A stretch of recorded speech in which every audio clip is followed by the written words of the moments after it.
शिल्पा शेट्टी के खिलाफ, शमिता शेट्टी के खिलाफ, गणपति शंकर चौधरी के खिलाफ। ठीक है, मैं आपको बता दूं कि इससे पहले मैं जुहू पुलिस स्टेशन पर आई थी अप्रैल 14, 2021 के दिन राज कुंद्रा के खिलाफ यौन शोषण की शिकायत दर्ज करने। 19 अप्रैल 2021 के दिन राज कुंद्रा मेरे घर पर आए। उन्होंने मुझको अंडरवर्ल्ड की धमकी दी और कई सारी धमकियां दी, मुझको डराया, धमकाया, दबाव बनाया यौन शोषण की शिकायत को वापस लेने के लिए। मैं एक सिंगल वुमन हूँ, अकेली रहती हूँ। मैं डर गई। आज हिम्मत जुटाकर वापस आई हूँ मैं। आपको बता दूं कि 20 अप्रैल 2021 के दिन यहाँ पर आई जुहू पुलिस स्टेशन पर और मैंने अपनी शिकायत वापस ली और ये भी कहा जुहू पुलिस के सीनियर इंस्पेक्टर से कि सर मुझे डर लगता है। डर इस बात का लगता है कि कहीं मुझे कुछ हो ना जाए, क्योंकि मुझे धमकी दी गई है, अंडरवर्ल्ड की धमकी दी गई है। कहा गया है कि एक फ़ोन कॉल से मेरी ज़िंदगी और मेरा करियर दोनों को बर्बाद किया जा सकता है। मैं डरी हुई हूँ, मैं ये शिकायत वापस लेती हूँ। ये कहकर मैंने शिकायत वापस ली। आज मैं यहाँ पर आई हूँ दुर्गा माँ का आशीर्वाद लेकर, हिम्मत जुटाकर, निडर होकर एक नई कंप्लेंट लेकर। इसमें वो तमाम पुरानी बातें भी हैं और कुछ नई बातें भी हैं। हम बात करते हैं 22 मार्च 2019 की। ये वो दिन है जब मैं पहली बार राज कुंद्रा से मिली थी होटल JW मैरियट में अपने मैनेजर DK श्रॉफ के साथ। उन्होंने दी शर्लिन चोपड़ा ऐप की चर्चा की। कहा कि उनकी company Armsprime media private limited the Sherlyn Chopra app को लॉन्च करना चाहते हैं। 26 मार्च 2019 के दिन मैं उनके ऑफिस पर गई थी, arms prime media private limited के ऑफिस पर। मैंने उनकी कंपनी आर्म्स प्राइम के साथ एक कॉन्ट्रैक्ट साइन किया उनके कैबिन में। उसी दिन वो मेरे घर पर आते हैं वीडियो कॉन्सेप्ट की चर्चा करने के लिए। 27 मार्च 2019 की रात को वो मेरे घर पर आते हैं मुझे बताए बगैर।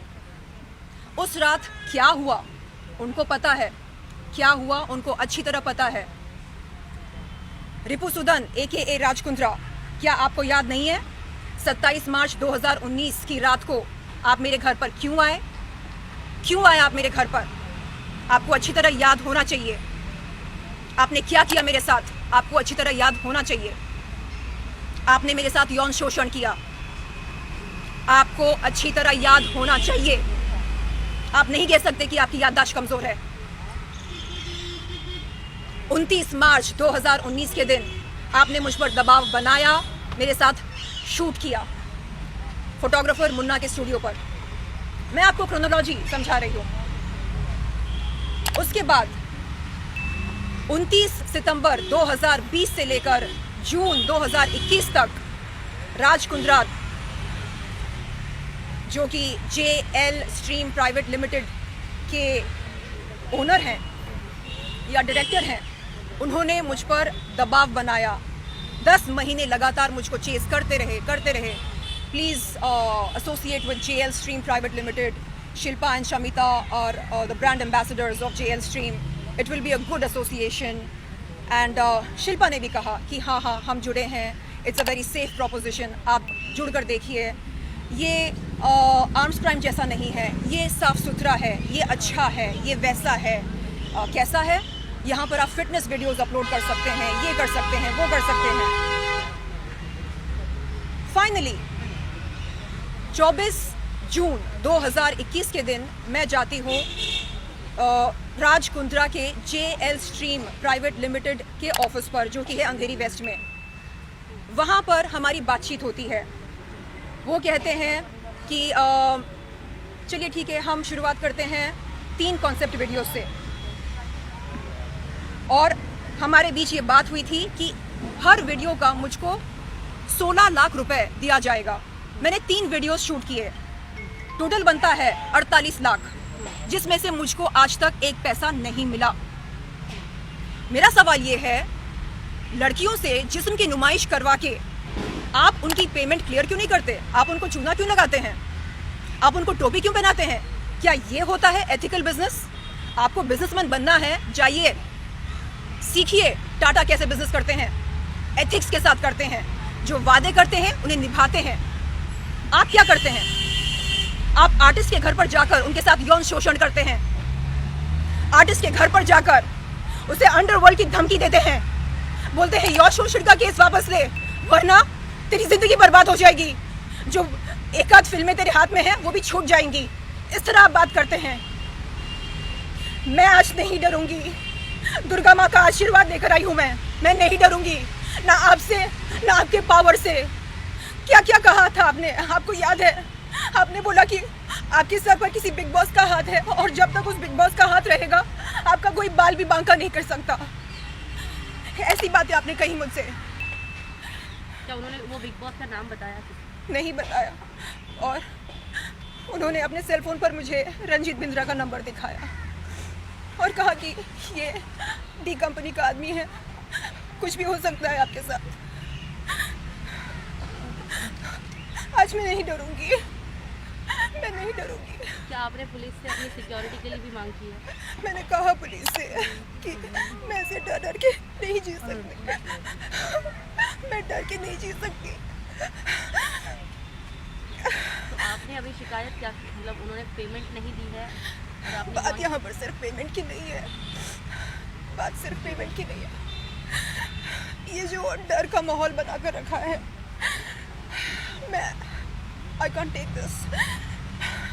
आपने कहा कि आपने शिल्पा शेट्टी के खिलाफ भी शिकायत की है। अब की बार जो आपने शिकायत आ चुकी है उसमें शिल्पा शेट्टी का क्या रोल था?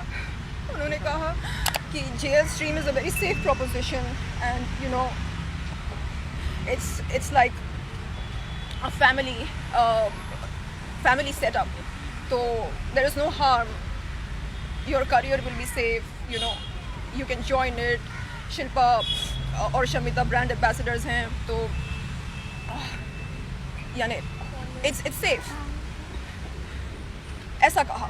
और दबाव में आकर मैंने किया उनके लिए 3 वीडियोस शूट किए, लेकिन नहीं मालूम था कि एक पैसा भी नहीं मिलेगा। बात यहाँ पर सिर्फ ये नहीं है कि मुझे मेरे पैसे नहीं मिले हैं, बात ये है कि कब तक ऐसा चलता रहेगा, कब तक आप लोग लड़कियों से जिस्म की नुमाइश करवा कर उन्हें ऐसे चूना लगाते रहेंगे। This has to stop somewhere. आपको क्या लगता है, आप अंडरवर्ल्ड की धमकी देंगे? हम एक बार डरेंगे, 2 बार डरेंगे, बार बार नहीं डरेंगे। शर्म आनी चाहिए आपको, शर्म आनी चाहिए। खुद को बिजनेसमैन बोलते हैं। Is this business? Is this ethical business? This is not the way to conduct business. And very conveniently, you seem to forget the facts that had taken place on 27th March 2019. Shilpa से बात करवाई थी 19 अप्रैल 2021 के दिन। शिल्पा कहती है, hey Sherlyn, my husband is not a Shakti Kapoor. और मन ही मन मैंने बोला, you're right, he is the बाप of the फिल्मी शक्ति कपूर।